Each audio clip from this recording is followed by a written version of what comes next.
Outra classificação apontada pela teoria do direito constitucional diz respeito à forma da Constituição, tá? O seu formato. E sobre esse aspecto, a Constituição ela pode ser classificada em Constituição escrita, também chamada de dogmática, ou Constituição costumeira, também chamada de histórica, tá? Constituição escrita ou dogmática é aquela que está representada por um texto único, completo e organizado, tá? Como é a nossa Constituição de 88, né? A nossa Constituição atual, onde todas as normas constitucionais elas estão reunidas dentro de um único documento. Então ali é um documento escrito completo, onde estão organizadas todas as questões de Estado, né? De funcionamento do Estado, ok? E a Constituição chamada de costumeira são aquelas formadas por textos esparsos, sedimentadas em costumes, né, que foram produzidas ao longo dos tempos, costumes que levaram à edição de normas, de documentos históricos que vão servir de fundamento para o funcionamento do Estado. Exemplo, a Constituição da Inglaterra, né, a Constituição belga também tem esse perfil, né, de estar representada por vários textos esparsos produzidos ao longo do tempo.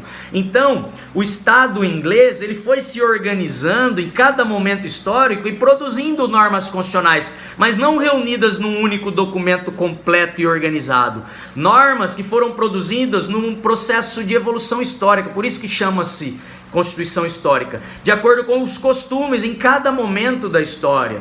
Então por isso chamada também de costumeira. E em cada momento da história o Estado criava normas de organização, ou seja, normas de perfil constitucional. Então não estão sedimentadas num único documento, mas em vários documentos históricos que vão servir como norma fundamental de organização do Estado, ok?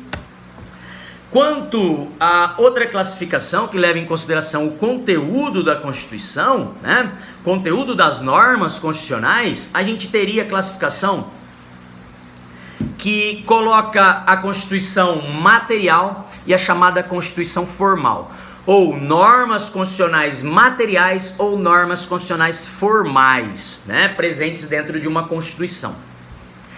A Constituição material é aquela em que as suas normas são tipicamente constitucionais, ou seja, as normas que integram essa Constituição só tratam de matéria de organização do Estado, tá? Então, parte-se ali de um conceito político de Constituição, né, em que algumas matérias elas são tipicamente constitucionais, pois elas tratam da própria organização e funcionamento do Estado.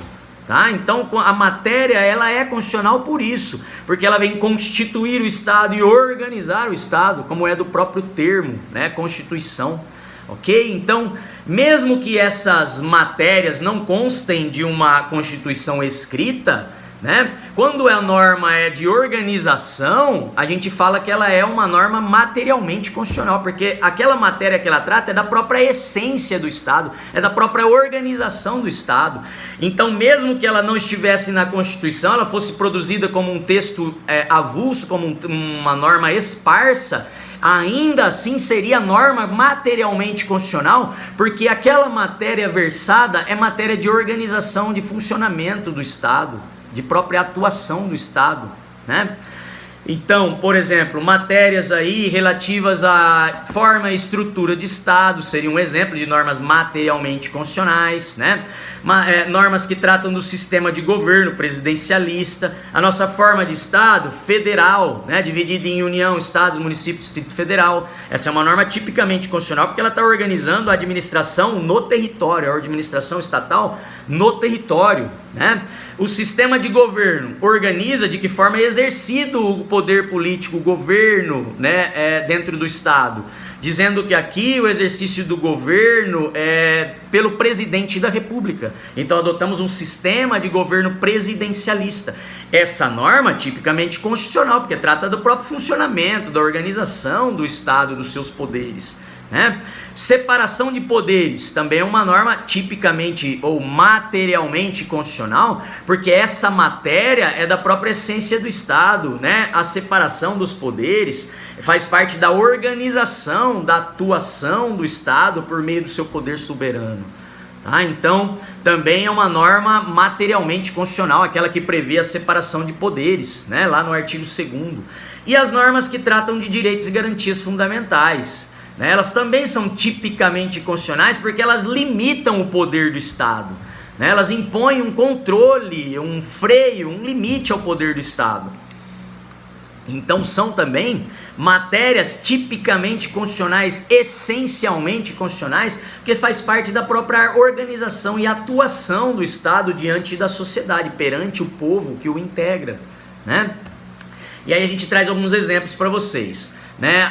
O artigo 1º da Constituição, que identifica o poder constituinte, dizendo que todo poder emana do povo, que o exerce por meio de representantes eleitos ou diretamente na forma desta Constituição. Então, o que se prevê ali é quem é o titular do poder político, quem é o titular do poder constituinte dentro do Estado brasileiro? É o povo.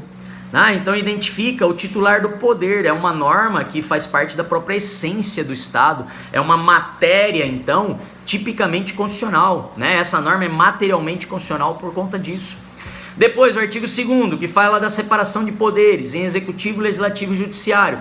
Também é uma norma materialmente constitucional, porque faz parte da própria organização do Estado, está ligado à própria à essência do Estado constitucional, né, regido por uma Constituição. Ainda, o artigo 3º, que trata os objetivos do Estado brasileiro, como erradicar a pobreza e a marginalização, né,